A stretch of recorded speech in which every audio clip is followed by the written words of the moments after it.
With FSU being left out of the college football playoffs, what are they going to do about it?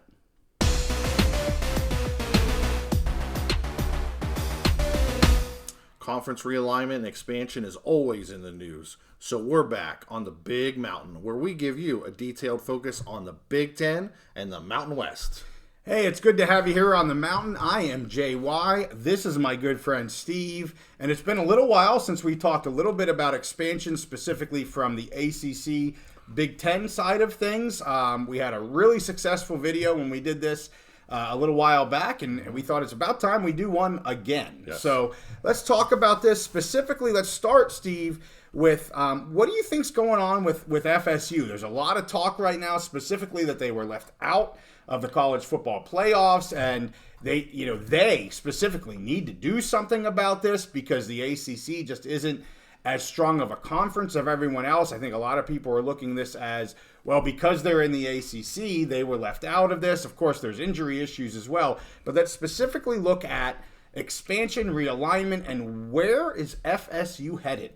Yeah, I mean, it's a huge topic right now. It's been a huge topic. It's something we've been covering. Everybody's been covering us for a while. I think with the unexpected pairings of when the final college football playoff rankings came out and we got the semifinal matchup, that just added more fuel to the fire it's been burning since, for months or even go back years, depending on how you look at it. So this is what I know. I know that there is mutual interest between the Big Ten and Florida State. Okay.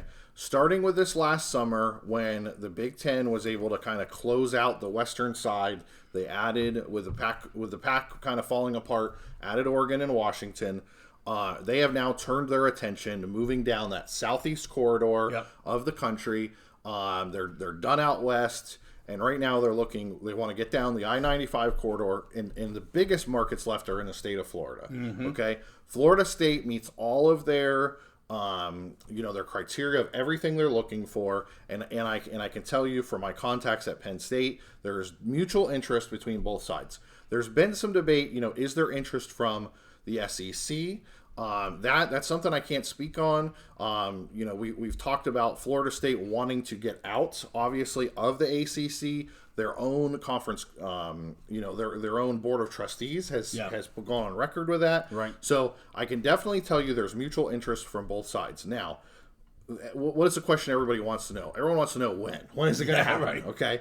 So that's the thing. And so what I've said in the past when we've done these episodes is the earliest I see it happening because of media deals and other complications. Everyone's looking at Florida State and when they have a board of directors meetings and all of that as their clues as to when it's going to happen. For me, I look at things within the Big Ten because the decision makers, the people who are going to write the checks, are the Big Ten presidents and then the media executives at Fox and maybe CBS and NBC. So the cues that they're giving, the earliest that it looked like that Florida State could play would probably be I'd say 25, 26 season. Okay.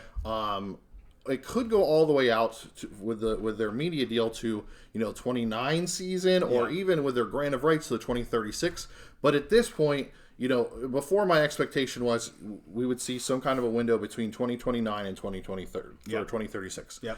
That's kind of totally gone out of the water. Florida State, they just have so much more motivation now. Right. So with the Big Ten, I see them definitely wanting to keep their schedule the next 2 years. So you have the 24 and the 25 season is already basically set. They had to rework those when they added Oregon and Washington. That people say, you can come up with a new schedule. It's easy. It's not as easy as it sounds, especially when they have these media partners. You have CBS has a certain slot, NBC has a certain slot, Fox has a certain slot. And this last year, they really had to juggle a lot to get everybody happy and get it on board. So I think the Big Ten, especially the ADs, are going to be motivated to keep the next year's schedule, the 24 and the 25 season schedule. So my best guess is I think within the next year, you're going to see Florida State gain that AAU status, which we've talked about. That's a big debate. We're not going to get into the whole AAU thing this time. The Big Ten has not invited a non-AAU member since the 1950s, Michigan State. We'll just leave it at that without getting into that debate. But I think you will see movement.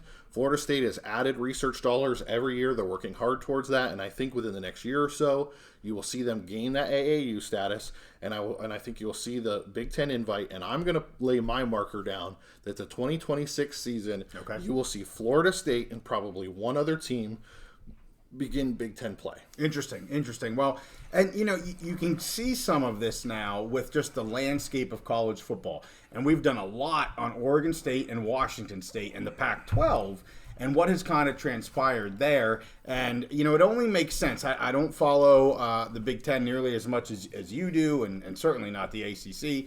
But it only makes sense that occurs. And, we saw what the scheduling alliance was with OSU, WSU, and the Mountain West just for 1 year. Yep. And the Mountain West commissioner said how much of a challenge that was to do. I guess when you sit back in your couch and you go, oh, it's just a schedule, it's easy to do. It's not as easy to do. And I'm going to give a lot of kudos to the Big Ten. Am I biased based on this year? Yeah, I guess I am. But I got to be honest, bringing in Washington and Oregon right now, fantastic move. I know their first move was USC and UCLA, but let's look at Washington and Oregon. Oh my goodness, I am so excited to see these two schools in the Big Ten. And yes, let's make it a national brand. Let's forget this P5, G5 discussion and go to a P208, which we've talked about before. And they want to bring that brand of a P2, a Power 2 conference. They've got to get into that SEC, ACC world. They've got to get down in there. And whomever it is, whether it's Florida State or Miami or whomever, they've got to.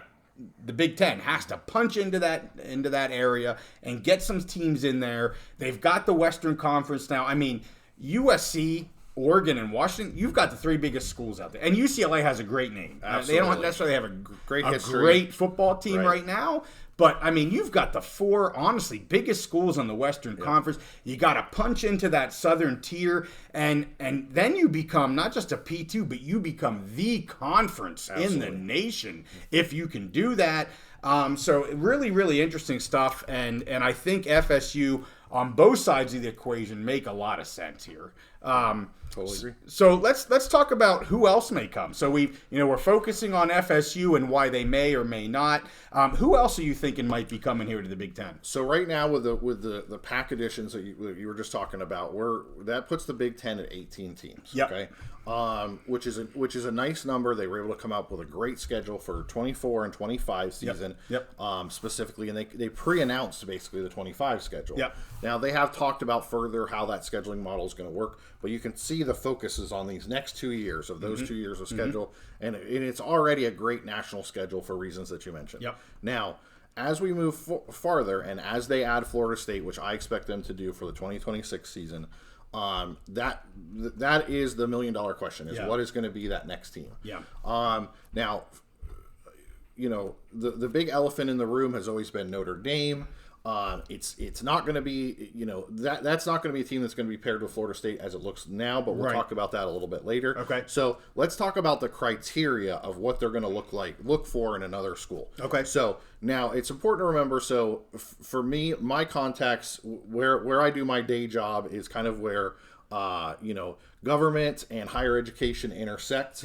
I have some contacts within the Penn State program, and so I'm getting my information from Penn State sources. Now, there's a lot of other people out there. If you follow Twitter, they might be getting information from Florida State directly within like the board of trustees or whatever, or there's a guy who has contacts from Nebraska and from Minnesota. So they might be hearing some different things, but a lot of times the information that I hear from my Penn State sources kind of coincide. So this is what I'm hearing are the criteria. First of all, the number one thing is they want to look down that I-95 corridor, like we talked about. And some people, well, why? What's the reasons for that? Really, it's demographics. The two previous commissioners ago, Delaney, he looked at the Big Ten. They're in the Midwest. Population is dying or stagnating. And he said, where can we go? Where can we expand to make this, instead of a regional Midwest conference, a national conference? So his moves were to go into into New Jersey and Maryland. That was the first two moves. The next commissioner followed that along by getting into the West Coast, LA markets, and up to, farther up the West Coast. And so now we're in a position, the number one areas they want to move into is down that I-95 corridor. Why? Well, you have growing population moving towards that area, moving southeast, headed towards the states of, North Carolina, South Carolina, Georgia, Florida. You have Big Ten graduates and alum who they get their degree and they're moving to Charlotte. They're moving to Miami. They're moving, to Jacksonville. They're moving to Atlanta, whatever.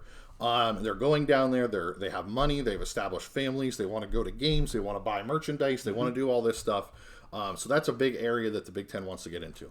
So let's talk about media value. That's another big criteria. Absolutely. Because why are you going to add teams if they're not bringing value? Right. So there's two parts to media value. One is the ratings, is TV ratings, okay? There's no team that's going to add, other than, and we'll save Notre Dame conversation. Right. Outside of Notre Dame, there's no team other than Florida State that's going to add the biggest jump in ratings. There's a lot of people that will break down the ratings for you if you're looking on Twitter.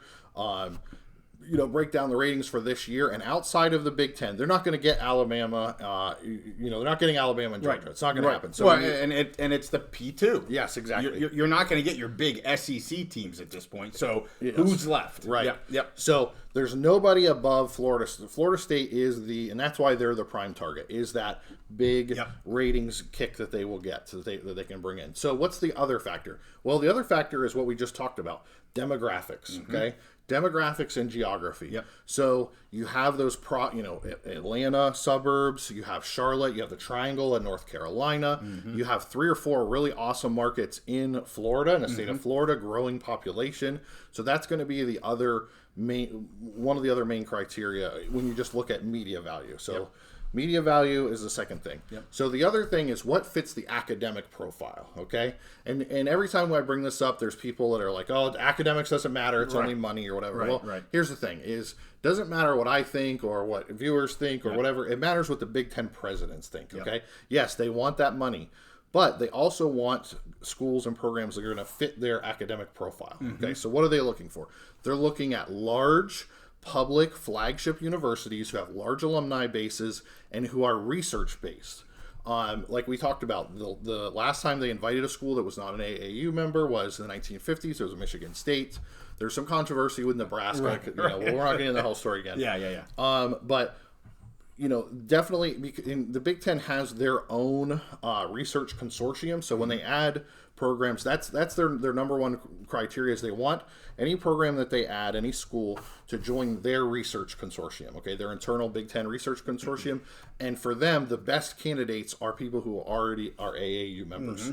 Okay, so we're not going to get into all that, what AAU means and what it does and whatever, but that is a major criteria. Okay, so we're looking at large flagship universities. We're looking at AAU members who spend a lot of money in research dollars and who are that add media value in some way, whether it's ratings or that demographic market. So here's my list from my Penn State sources of what the schools that they think that meet all those criteria and are most likely to be the second member. Well, and before you get there, let me just say, so to that point, you have a threshold in which you want these schools to meet. And if they're not going to meet that threshold, why dilute what you already have in order to just gain some market share? Because you have, again, as we've said, a P2 conference. And to be a P2 conference, you have to have certain thresholds in which these schools have to meet to maintain that status. Absolutely. So why would you dilute that and allow I hate to say it like this, but why would you lessen yourself? Lessen your standards, because then you become less of a P2. So I think that's really important, and I think that's there because they want to be that P2 program, and this is one of several areas in which they can maintain that P2 program. So don't dilute what you have when you already have it, just because it's the in thing to do right now. So I totally agree with that. But I want to hear what you have to say here. See, what do you got? Yeah. So as far as we've established Florida State, they meet every criteria. They're in. It's just a matter of timing, in my opinion. Okay. Who's going to be their dancing partner? So my number one school that's likely to be their dancing partner, University of North Carolina. They meet every criteria. They are an AAU member. They're a huge flagship university in the state of North Carolina, which fits that growing demographic of where they want to grow into.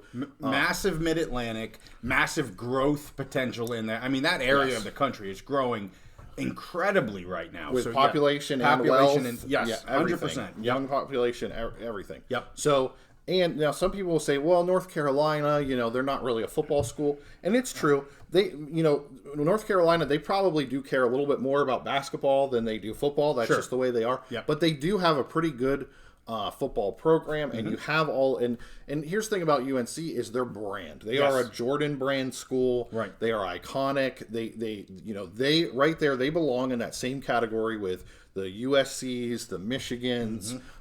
They are right there. Their brand power and everything. So to me, they're the number one, and that's what my sources from Penn State tell me. They're the number one contender to be the dancing partner with Florida State. And does moving to the Big Ten out of the ACC increase that power? Yeah, I think so tremendously. Right, Absolutely. exactly. And that's my point. So are you now moving yourselves from what's going to be an other 8 to a Power 2 conference and getting your names up with the Michigans, the Ohio States? You're equal to them. You're not below them because of the conference, but you're equal to them, and that's the brand power that they have.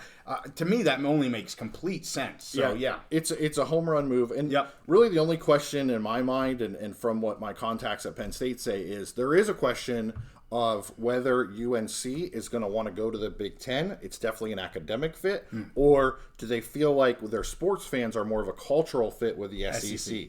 So that's going to be one of those schools that's maybe a fight between the Big Ten and the SEC. So we're going to go farther down the list. And let's just say, for devil's advocate, UNC says, no, we're not going to move. Either they want to stay in the ACC for a while, see what their options are later, or maybe they do want to go to the SEC. So let's move on down farther the list. My next school, who, if you would have asked me 6 months ago, a year ago, I would have said they're not even a possibility, is University of Miami. Okay? Yes. There's good and there's... And you brought them up on the first episode. I did, yes. And then there's good and there's bad things about them. So first of all, they are a private college, okay? So they're not a large flagship university. However, they are research-based. They have a ton of research. They just recently gained AAU membership, which is huge. So they do fit some of the things, some of the criteria that the Big Ten is looking for. And then also, they're in the state of Florida. That's a huge market that the Big Ten wants to get into. Big Ten's already going to get Florida State. And here's the thing about Florida State. They are a great ad, but they are kind of maybe a tier down from University of Florida. So there's this thought that maybe in order to really penetrate the state of Florida, you could combine Florida State and Miami, South Florida, and then Panhandle, and really just cover the whole state. Well, and Florida is so diverse. I mean, oh my goodness, it's like 4 states in one, for Pete's sake. And I agree with that. I mean, if they can take both, if the Big Ten can take both Florida State and Miami, and somehow get a Mid-Atlantic school, whether it's UNC or anyone, quite frankly, they are a national brand, and quite frankly, almost forget the P2. They are the brand. Absolutely, they are the top of the spear here, and very interesting. So So Miami, they've got some drawbacks to them, but they also have some. There's a lot of good quality. So I think they're a definite contender. Now, I have 2 other schools that my contacts at Penn State have continued to mention.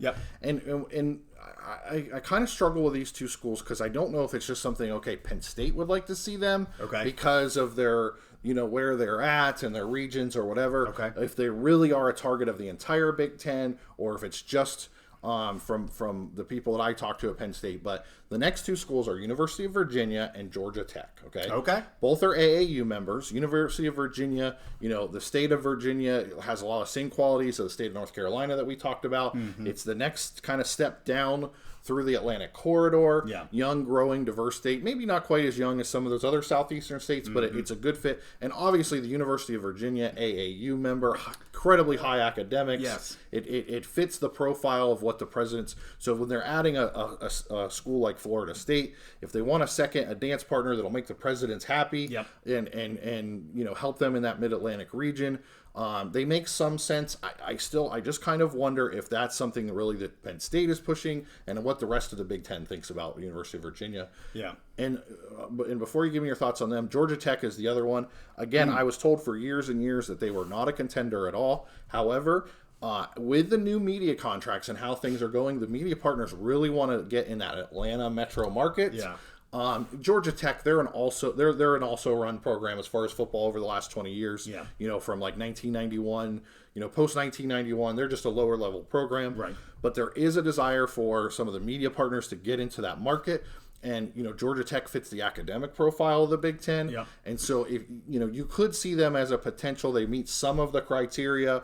I kind of wonder, is that Penn State wanting to get down, into those markets, add it to the East Coast, or is the whole Big Ten interested in Georgia Tech? So I'm interested in what you think about those two programs. Well, between Virginia Tech, and Georgia Tech, I'll be honest, just looking at this, and I'm not looking at this from football, I'm looking at this from a university standpoint, Virginia seems to fit the bill fantastically. Yeah. And to get them into the conference, that only elevates them, that'll have more players on all levels athletes, I should say, on all levels wanting to join that program. I really like the Virginia ad there, quite frankly. I get the Virginia Tech, I get the Georgia Tech, but of those three, I would go for Virginia. I think that's a phenomenal move. I mean, let's think about this. If you can get Virginia, UNC, Florida State, and maybe Miami, but even if you just get those three outside of Miami, that's a great ad for the Big Ten. You are now a national conference. I mean, they already are a national conference, but you get that southern tier in there. That would be phenomenal for them. So of the three, I would say, if I could say, if somebody said, pick one of these three, I'd be picking Virginia, quite frankly. So that's very interesting. It makes a lot of sense to me, and I do have one other note on like Virginia, North Carolina, that situation. Yeah. So I've had a lot of questions. I interact with some people online. We're talking about this topic, and I've had a lot of questions. Can Virginia go without Virginia Tech? 20 years ago, when they were realigning, the governor of Virginia got involved. Mark Warner, when he was the governor, he's now a senator in Virginia who's looking to probably retire here pretty soon. So it's been a long time. I think we're in a total different environment. Yeah. And I don't see the politicians, just like it didn't happen in Texas, didn't happen in Washington, didn't really happen in California, even though they fought back a little. Right. I don't see the politicians in Virginia putting up a fight because they might be able to get a 2-for-1. Sure. They might be able to get one in the SEC, one in the Big Ten.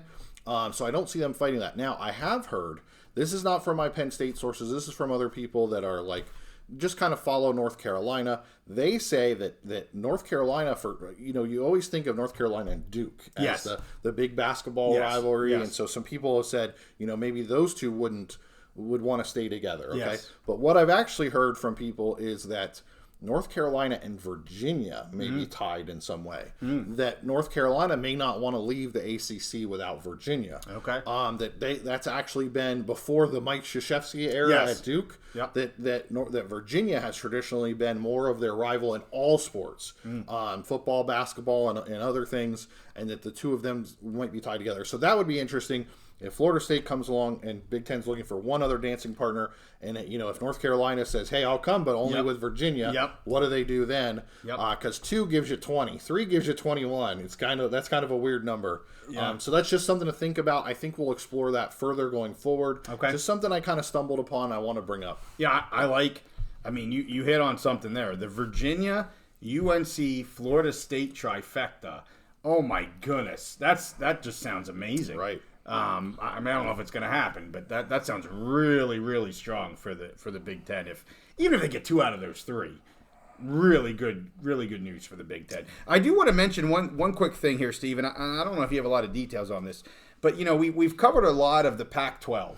And we've covered a lot of what was said and the bylaws and lack of clarity within the bylaws. I know you've mentioned specifically with the ACC, it's a lot more clear than the Pac-12 bylaws are in terms of how schools can get out of the conference and things like that. So I don't know if you have anything in terms of, we've heard there's just a ton of smoke from FSU right now, especially there was a board of trustee member that was like, we got to get out of here. And I mean, can you fill in any of those gaps in terms of, what would be considered, quite frankly, I think some people are a little bit maybe afraid of what constitutes a notice of withdrawal at this point. Can you fill any of those gaps right now for the ACC? Yeah. So first of all, Stevie Wonder could see that Florida State's trying to get out of the ACC as soon as possible. Oh my goodness. Anybody can tell that. It's just obvious. They're not trying to hide it. Yeah. It is what it is. Now,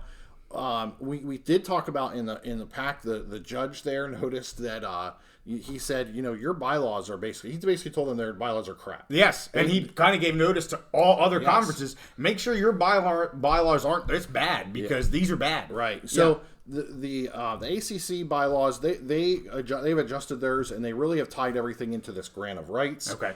Which is all the schools granting their rights to the conference, and the conference has granted those to ESPN. Okay. There's a whole bunch of stuff involved in that.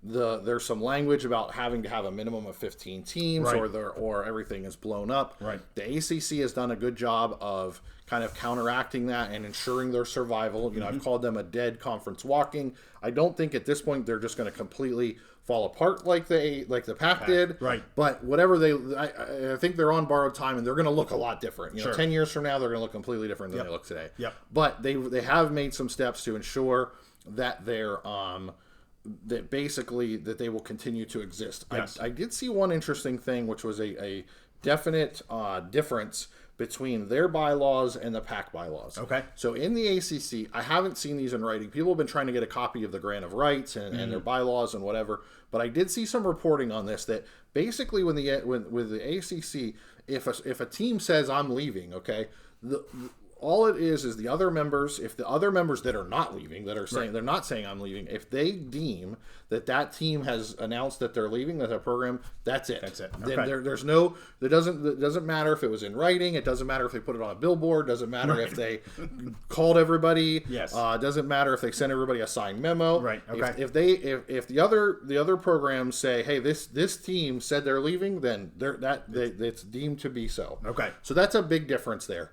There are a lot of legalities to be worked out, and I think that's kind of been a little bit of a delay. There's some delays on the Big Ten side. I think they're trying to slow play this a little bit. Yeah. But even on Florida State, there's a lot of big talk that they've raised money to get out of the buyout and to get out of the grant of rights and all that. And I think that is true, that they're working towards that. Yep. There's a lot of legalities to be worked out, and I think the ACC definitely did their homework and did some work to construct their bylaws and their grant of rights at least a lot better than the Pac-12, which was abysmal, and has caused all these legal problems that we've talked about on their episodes. Right. Yep. Yeah. Good point. So last thing we want to talk about here, Steve. So two teams you really haven't talked about. You briefly talked about Notre Dame. Yeah. But hey, let's talk a little bit about Clemson and Notre Dame. Two huge schools here.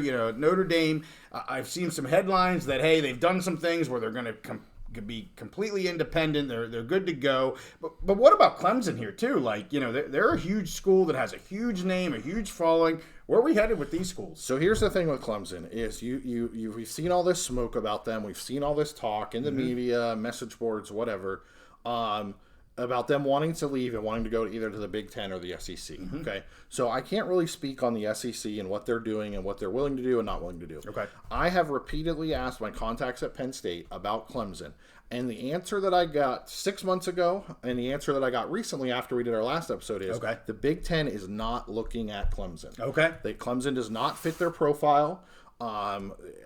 In many different ways, as far as being a large public flagship university, about being a research university. They have had really good ratings in the past when they were really, really good program. Right. But now since they've kind of taken a slide back, their ratings have not been good. Right. So the thing about them is, are their ratings good because they're like Ohio State and Michigan? Everyone is going to watch Ohio State and Michigan, whether they're the top two teams in the country or the worst two teams in the Big Ten. Yep. So, but Clemson, doesn't really have that tradition and doesn't have the evidence that they are a big brand that will draw ratings. So the answer that I get, and I ask it over and over again because of all this national smoke there's always been, is that the Big Ten is not considering Clemson. So I keep asking the question, I keep getting the same answer, and until I hear differently, I'm going to say that the Big Ten is really not looking at Clemson as an additional partner. Well, and that's interesting, both because, when you look back at history, FSU, while their wins and loss record has been up and down, they're still considered just a top tier team. I mean, when you hear FSU, at least on the East Coast, I can't speak to the West Coast or Midwest. But when you hear FSU, there's just a level of that's a great team. It goes back to Bobby Bowden and just FSU is a level above a lot of other schools. And yes, Clemson has had some fairly recent success, right? But I don't think they're to the level of when you hear that name, it's not the name of an FSU, right. and I think it gets back to what you're just saying. Yes, so absolutely, and with that they don't have maybe that same gravitas, that same branding, and they don't meet some of the other criteria. It's just not looking good for them. Yeah, I hear you. Now, you asked me about Notre Dame. Yeah, what about Notre Dame? Since our last episode, Notre Dame has now signed a long-term agreement with NBC. Yep. So everybody was expecting that to get done. It did. Now, here's the funny thing is, so that media contract is with NBC, who's also a media partner with the Big Ten. Mm-hmm. Their media contract takes them out basically roughly through the end of this decade, which ironically is about the same amount of time that the Big Ten's contract goes out through, about 2029, towards the end of the decade. Okay. So for now, for the immediate future, I do not see really any movement with Notre Dame. I think they're going to try and hang on. We've talked about this before. They're going to try and hang on to football independence as long as possible. It is what it is. However, there's definitely a lot of rumblings that NBC, who is their partner, wants to see more games of Notre Dame playing against Big Ten teams. Okay, so they are a member of the Big Ten in hockey. I think for the rest of this decade, you're going to see more scheduling of Notre Dame against Big Ten teams, and then we're going to look at this again in 29 and 30. What the college landscape is. I think by that time it'll be very clear what we've already been saying is that there's now a Power 2 and everybody else. And so we'll see at that point, is Notre Dame ready to join a conference? Do they want to just align with the Big Ten?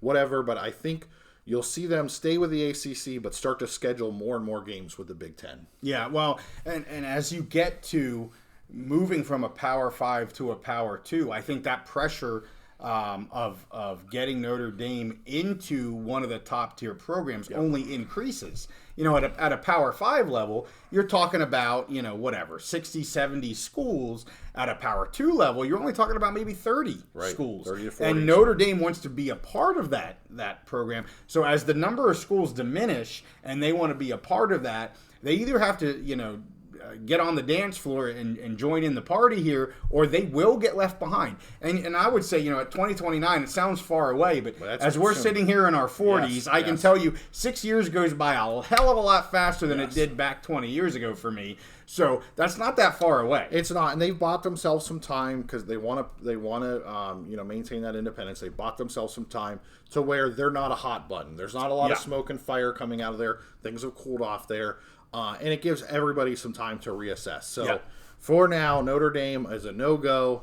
Everything's going to stay, status quo with them, but we'll keep an eye on them as we get closer to the end of this decade. Hopefully you and I are still doing this show. I'd love it. This is our first year of it. That would be year, 7 or 8? If maybe we have a few more followers at that point, or subscribers at that point. So, Steve, I really appreciate this. I know it's been a little while since we've done an ACC Big Ten sort of a discussion. I appreciate the information you gave. Hopefully our subscribers do too. I know we've got a lot of subscribers from the first one of these that we did in a while back. I'm sure they've been waiting for an update. And I really appreciate this information. We will stay on top of this. Obviously, this is a little bit slower moving than what we've been doing with the Pac-12. That's frankly almost a week-to-week sort of situation where things are just changing pretty dramatically, pretty quickly.